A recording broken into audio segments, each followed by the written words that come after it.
You're listening to an Airwave Media podcast. Recorded in Chicago, Illinois, with your hosts, Ken, Matt, Neil, and Jeff. This is Triviality. Hello and welcome to Triviality, the game where lack of seriousness meets a little bit of knowledge. My name is Jeff, and I'm kicking off today's episode. We've got lined up for you here the Showdown for the first episode of the Bloodsport finale. Joining me this morning, I've got Neil in studio. How are you going? I'm doing well. That was a very Australian greeting for me today. The how you going? Thank you. Yeah, it's very early for me, and Neil was kind enough to make me a cup of coffee before I came over, so I haven't yet settled into a rhythm, but I think we're going to get there, certainly by the end of today's game. Yeah, I think that's right. I'm dressed in an Ebenezer Scrooge outfit of a cap and long gown with nothing under it, but I'm trying to stay awake here. But we do have our favorite Marley or Marley's ghost, I guess Waldorf and Statler, coming into us from the Midwest here. Ryan Meyers. How are you, Ryan? Hi, I'm doing well. I had to attend 3 different holiday parties last night, and I'm happy to have a day off today. Oh, good. Did you have to cook anything for them or no? I was simply asked to bring alcohol, so I did that. Oh, good. So you brought alcohol and you consumed alcohol, I'm assuming. Unfortunately, yeah. Well, that's all right. That means you had a good time. So that's. I actually drink with moderation. I'm fine. It's just funnier to act like I didn't. No, of course. For those listening, if you've listened to the first 2 episodes, which are all part of our kickoff episode of the Bloodsport Finals, you would know that the lowest scoring competitors have to go to a showdown, and the showdown is going to decide which competitor is going to move on and which one is going to stay with us until the next episode. And we have 2 great competitors who had great scores that just happened to be that they were lowest, so that they're going to be in the showdown today. So we have representing Europe, all of Europe, as we like to say, behind him in his quest to win Bloodsport, coming to us from the Netherlands, Willem van Vendeloo. How are you, Willem? Hey, good day, I guess, guys. Good morning. How you guys doing? Good. And it's afternoon by you, right? You're about to go host a trivia event?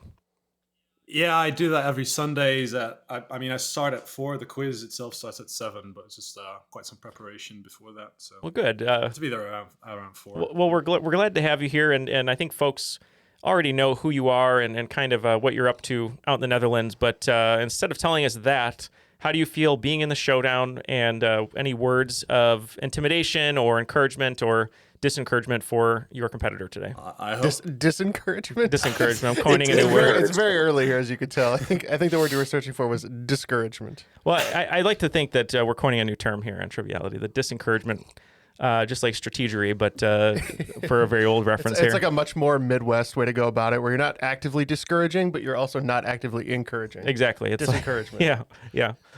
What do you got for us, Willem? I'm hoping people are not catching up to the fact that I try to plan these things that are like midday for me, but really early in the morning for my competitors, so I can get an easy win. But apart from that, I'm looking forward to it. I'm just really glad I came this far anyway. So whatever happens today, I'm fine with the result. Well, we're just happy to have you here, and we hope you enjoy all 10 questions on the Ming Dynasty. But thank you for... Oh, dear. Thank you for joining us today. And Jeff, who is our other very strong competitor today, getting oiled up and ready to go? Yeah, that's our representative from the East Coast of the United States, coming to us from just outside of Boston, if I'm not mistaken. That would be Chris Shen. How are you doing, Chris? I'm good. And, Willem's strategy has failed because, as I was telling him before you guys joined, I'm a teacher, so I wake up at about 5 a.m. every day. So this is about lunchtime for me. It's okay waking up at 5 a.m. I guess you got your brain juices flowing. And I know last game you had a large cup of Dunkin' that was scalding hot that you're ready to throw on competitors. Is that what you have with today, or is it something different today? No, I couldn't keep the Dunkin'. I drank it. So I now have my hands on a Revolutionary War musket with a very long bayonet. Long enough to reach the Netherlands, I hope. Well, thank you, Chris, for being here. We're excited to have you. Let's throw it to Ryan. Ryan, what is today's showdown? And this will be the same format that we'll use for every showdown when there is an elimination. So feel free to explain it for everyone at home, and we'll get into it. Luckily for y'all, the Showdown is the least convoluted format of trivia for this entire competition. I'm simply just going to read you 10 questions across a variety of categories. Person that has the most correct at the end will stay.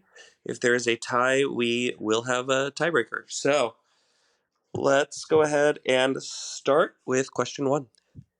Which fashion brand takes its name from the family nickname for the current head designer for Prada? I know very little about fashion, as you know. Those of you who are on this call can see wearing just a blue hoodie. I guess I'll just guess LL Bean because I have no idea. All right, and Willem. I said Dior. It's your, her name is Miuccia Prada, so it's Mew Mew. Is that that Pokemon that's really hard to get? It's exactly, but twice. Yeah, Mewtwo, right? Squared. Yeah. Mewtwo, Mew squared, Mew Mew. It's all the same. Let's go to question number 2. The director of Drag Me to Hell, The Quick and the Dead, and the Tobey Maguire Spider-Man films is perhaps best known for which horror franchise? I think that's Sam Raimi. Just trying to figure out. I'm not even sure if that's that Spider-Man. That Spider-Man series, if that's him. But I think he did Evil Dead, which is all I can think of. So I'll lock in with Evil Dead. And Chris? I went a little more recent. I said Insidious. One of you will be getting points. Sam Raimi's breakout was 1981's The Evil Dead. Let's go to question number 3. Which scientific-looking landmark was built for the 1958 World's Fair in Brussels? I'll look in. I don't know. I'm going to pass. Yeah, it's a couple of metal balls connected to each other, the atomium. Atomium is correct. Well done. I haven't looked at these questions in like a month, so I'm rediscovering them all with you.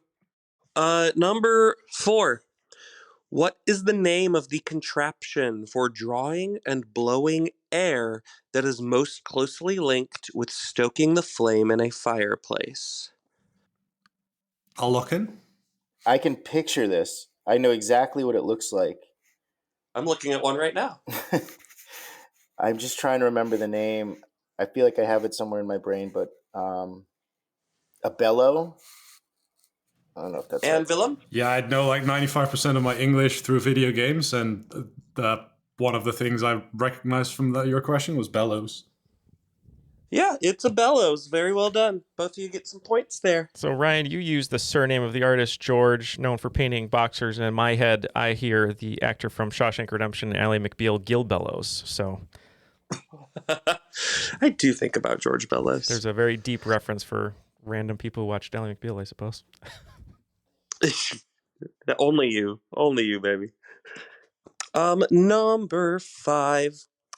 Which painter who often signed his works using just his 3 initials is so known for painting women with large butts that there exists a word in the art world bearing his name specifically for women of this type? I'll just give you my answer and save you the pain. I'm going to say Sir Mix-a-Lot. It's the very Sir Mix-a-Lot. Yes, he got the Sir for his achievement in the arts. And Willem? I said Peter Paul, or actually just Rubens. Yeah, it's Peter Paul Rubens. Absolutely, you got all 3 there. Rubenesque is the word in question. Yeah, I just came back from Madrid, and they have like a couple of pictures, a couple of paintings by him, and it's really recognizable. If you've seen them, I feel like you've seen most of his work. All right, so after the first 5 questions in the showdown today, Chris has a score of 1, and Willem in the lead currently with 4, but anybody's game. We still got a whole second half here to play. Number 6, the legendary sea monster called the Kraken allegedly lives in the sea between which 2 modern-day countries? I'll lock in. Trying to figure out 2 countries that are pretty close together near a sea. Let's say Spain and Morocco. All right, and Chris? I'm just going based off of the new, well, relatively new NHL team from Seattle.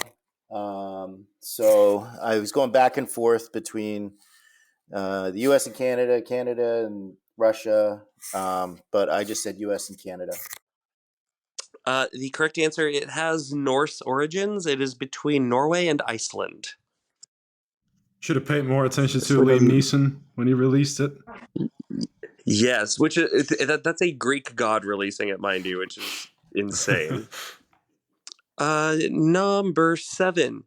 What song title is shared by a 2018 David Guetta and Showtek song, Nicki Minaj's first hit single, and perhaps the only song most people remember by the 80s band The Outfield? I think The Outfield is, what's the song called? So it's Josie's on a vacation. I won't sing that one to help anyone. I think this song's called Your Love. Okay, then Chris. I don't know. Music is one of my blank spots. Well, I guess most of the questions today are my blank spots. So I said milkshake. Milkshake. The correct answer is Your Love. Number 8. What is 35 converted into binary? All right. Shall I start? Yes, please. 100011. And Chris? I just threw a bunch of zeros and ones out there because I don't know how to convert binary. So I just said 0101. It is 100011. 32 plus 2 plus 1. Apparently, you're all robots because that definitely went over my head. Once you know how to do it, it's pretty neat. And kind of easy once you remember your squares and stuff. But is this why you're always texting me at like midnight and it's just a lot of zeros and ones because you're trying to? Well, it's because I'm usually malfunctioning. Oh, okay. Yeah. Okay. Question number 9. Also the name of a country. What is the Spanish word for hibiscus? Hibiscus tea is traditionally served in this non-Spanish speaking country during Christmas time. Not coming up with anything. I'll just say Colombia. All right, and Willem? Yeah, realizing now I've kind of made a mistake, I guess, because it's not a country I think that celebrates Christmas, but I said Laos. The Spanish word for hibiscus is Jamaica, or Jamaica in this case. And number 10. Which graphic novelist wrote the stories for Watchmen, From Hell, and V for Vendetta? Yeah, I think I have to tap on this. I'm not really well versed into graphic novelists, so I cannot even come up with an answer. All right. So Chris, what do you have? I don't really have anything. I'm just going to the Lucky Johnson here. I know that I'm gonna know it when you say it, but Yeah. I'm just. His name is Alan Moore. Alan Moore, big beard. Don't ask him about any of the adaptations; he'll yell at you. Correct. Yeah.